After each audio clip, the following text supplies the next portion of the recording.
Hi, this is Evan here from the Latinum Institute, and we're looking at Syllepsis from the Treatise of the Figures of Latin by Lilly. This is a very famous book that went through many hundreds of printings from the time it was first issued until about 1700, when it fell out of favor slowly but surely since that date, and now it's pretty much forgotten. But it was once an important work. And this is the section on Syllepsis. It's quite long. Syllepsis. Syllepsis, the figure Syllepsis, seo conceptio or conception, it is comprehensio, a comprehension, or conceiving and containing, indignioris of the unworthier sub digniore, under the worthier, a syn, con, derived of the Greek preposition syn, which is as much as the preposition con in Latin, which signifies, it tells us the meaning, together, that's what it means, and of the verb levo, levo signifying sumo in the Latin, and in English, I take.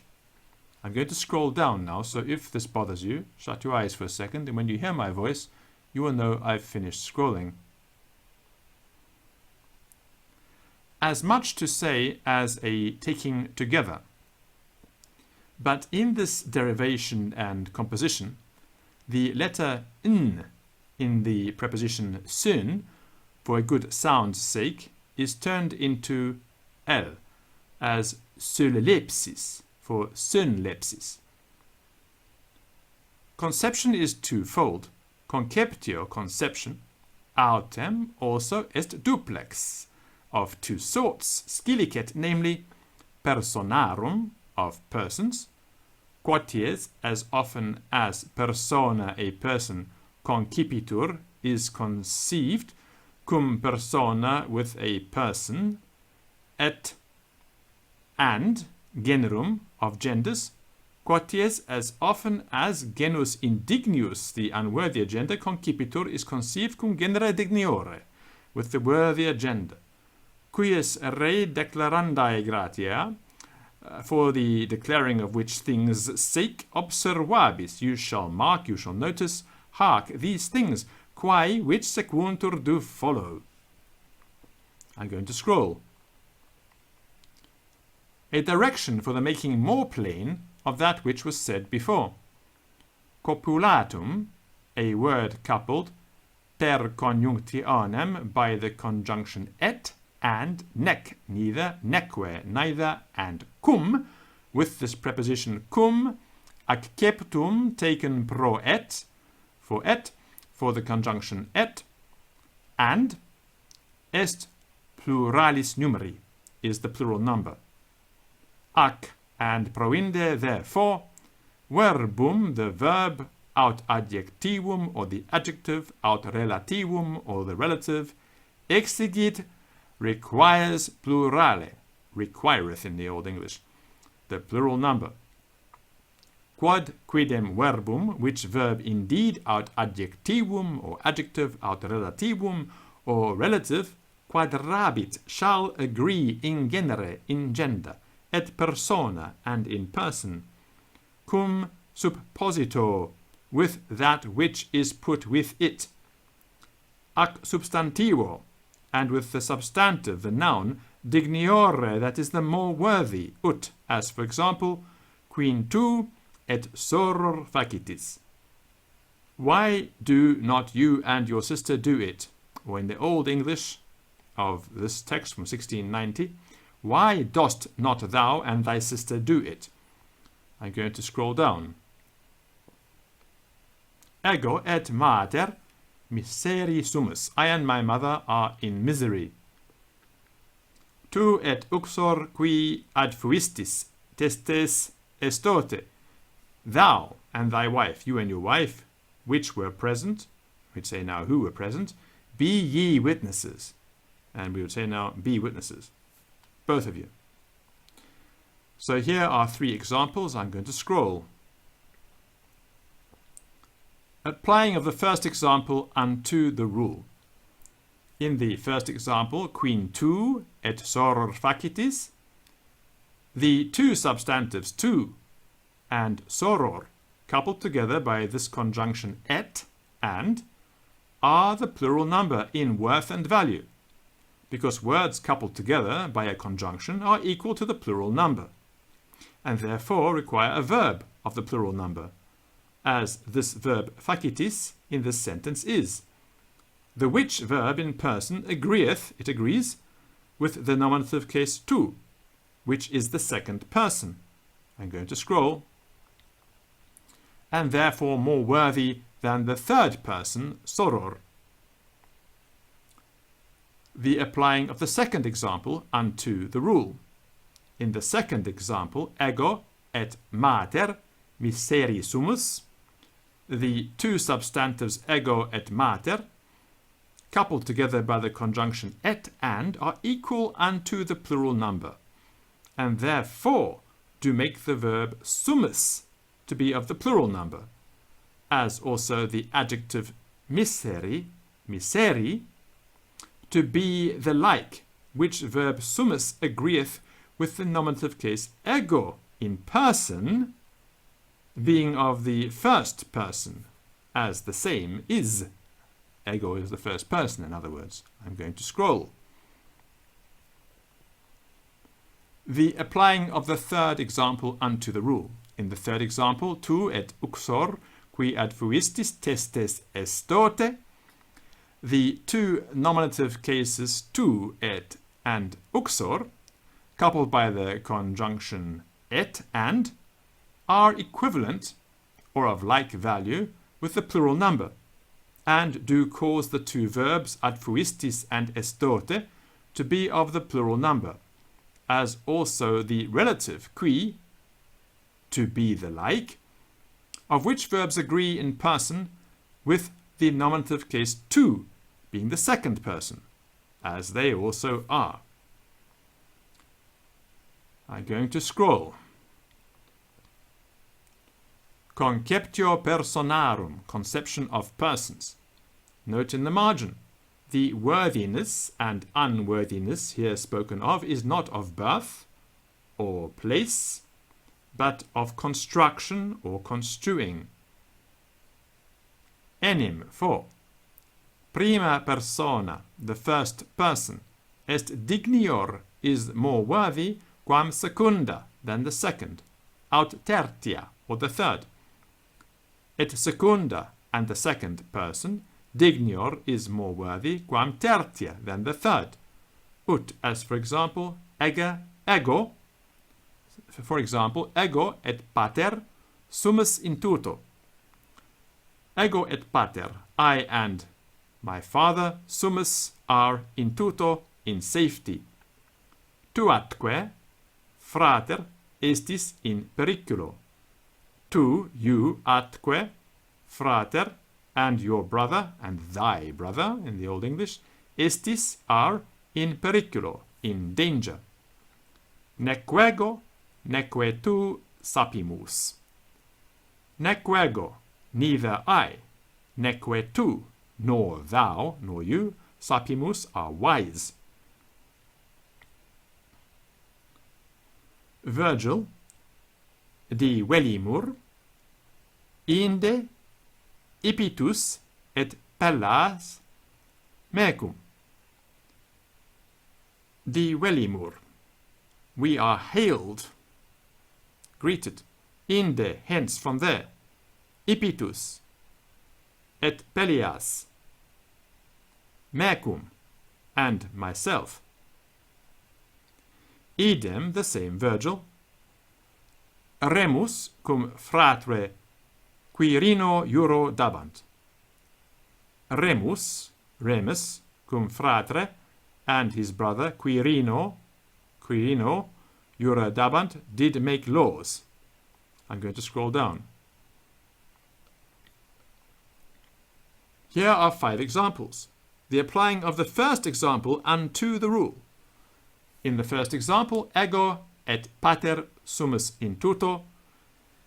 In the 2 nominative cases, ego and pater, ego, the first nominative case, being of the first person, is more worthy than pater, the third person. And therefore the verb sumus agreeth, it agrees with the first nominative case ego in person, being of the first person, as ego is, according to the rule. I'm going to scroll. The applying of the second example unto the rule. In the second example, tu atque frater estis in periculo, the two nominative cases, tu and frater, the first nominative case, tu, being the second person, is the more worthy person than the latter nominative case, frater, which is the third person. And therefore the verb estis agreeth, it agrees with tu in person. That is to say, is the second person, as it is according to the rule. And now we scroll again. The applying of the third example to the rule. In the third example, neque ego, neque tu sapimus, the two nominative cases ego and tu, coupled by the conjunction neque, the first being the first person, namely ego, and the second, namely tu, being the second person, the verb sapimus agreeth, it agrees with ego. I'm going to scroll. The which is the more worthy person, ego, that is, it's the first person, as the nominative case ego is according to the rule. And now we scroll again. The applying of the fourth example unto the rule. In the fourth example, divelimur inde ipitus et peleas mecum, the verb divelimur agreeth, it agrees in person with mecum. The which pronoun me, joined with the preposition cum, taken for the conjunction et, is the first person, and therefore more worthy than ipitus and peleas, both of the third person. Causeth, it causes the verb sapimus to be of the first person, according to the rule. And now we scroll down. The applying of the fifth example to the rule. In the fifth example, remus cum fratre Quirino jura dabant, Quirino, joined with cum, the preposition, taken for the conjunction et, causeth, it causes the verb to be of the plural number. The which also agreeth, it also agrees in person with them both, that is to say, is the third person, as remus and Quirino are according to the rule. And we scroll down.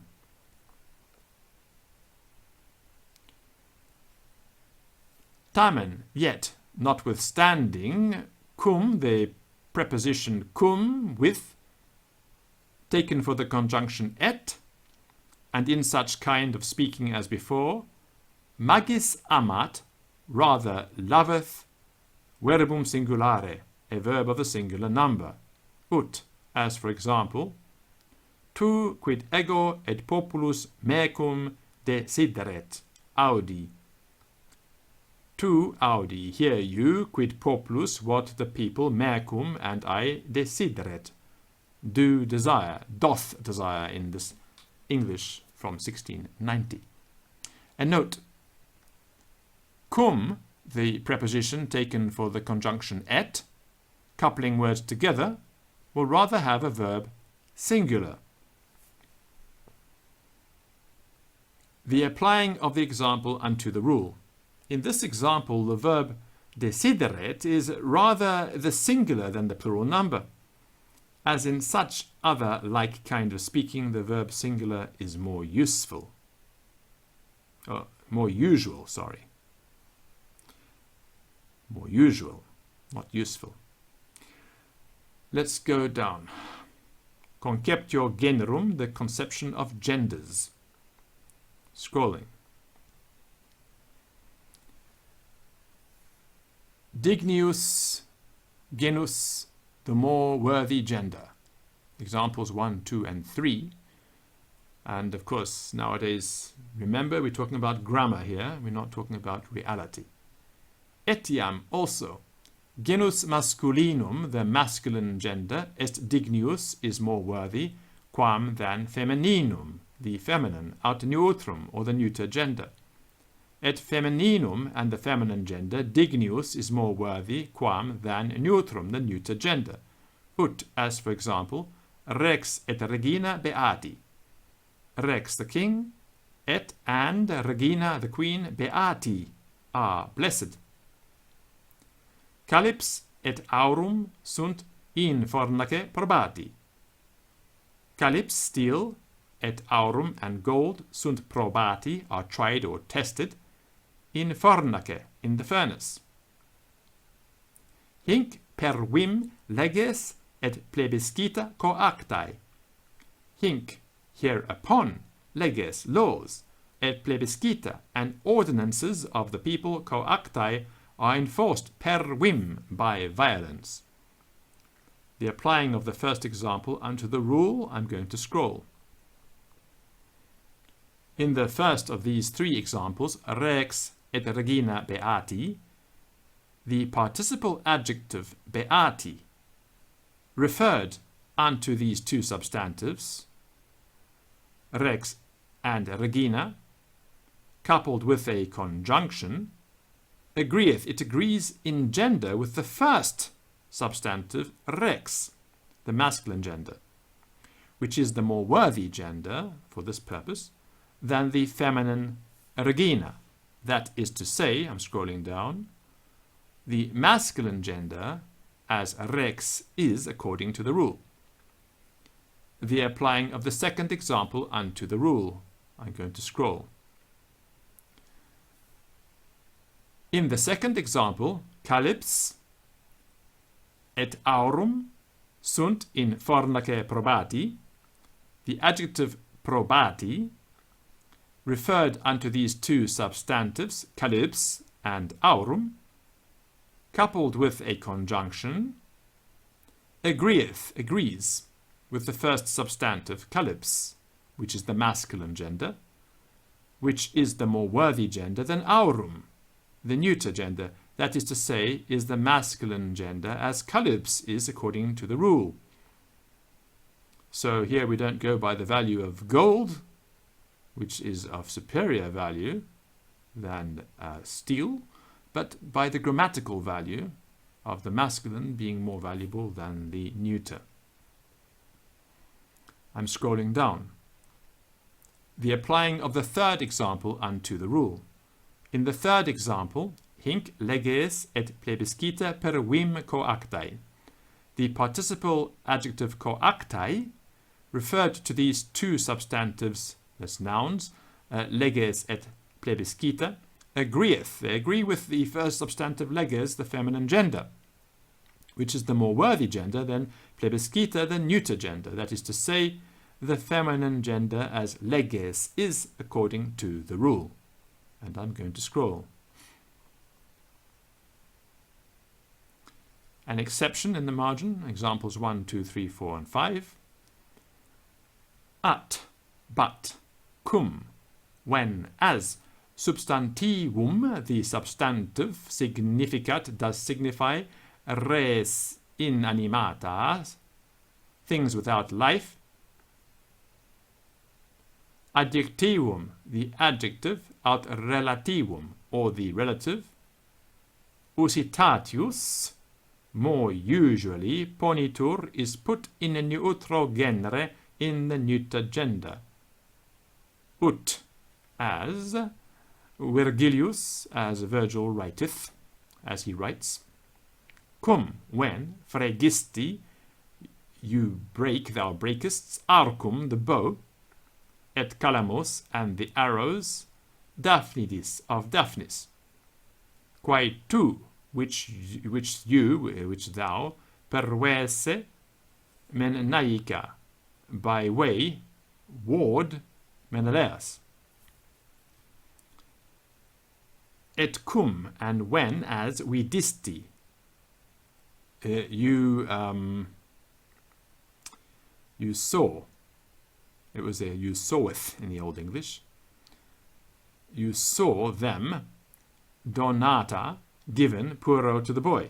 Dolebat, it grieved thee, it upset you. Salust, ira et agritudo permista sunt. Item, the same. Vica bella civilia, caedes et discordia civilis grata fuerunt. Bella civilia, civil wars, caedes, murders, et discordia civilis, and civil discord, fuerunt grata, were pleasing vica unto him. I'm going to scroll. Verga tua, your rod, thy rod, et baculus tuus, and thy staff, and your staff, ipsa, the same, consolata sunt, have comforted me. And now we go through Stockwood's descriptions, applying of the first example unto this exception. I'm going to scroll down. In this exception are 5 examples, in the first of which, cum dapnidis arcum fregisti et calamos, quae tu perverse menarca, the relative quae, referred unto these 2 antecedents arcum and calamos, both signifying things without life, is put in the neuter gender according to this exception. Because arcum and calamus don't have life, so we say they are neuter for the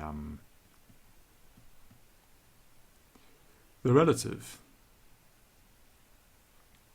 So let's go down further. Applying of a second example unto this exception. In the second example, cum vidisti puro donata dolebat, the participial adjective donata referred unto these 2 substantives, arcum and calamus, understood, and both of them signifying things without life, as in the former example, is put in the neuter gender, according to this exception. I'm scrolling down. The applying of the third example unto this exception.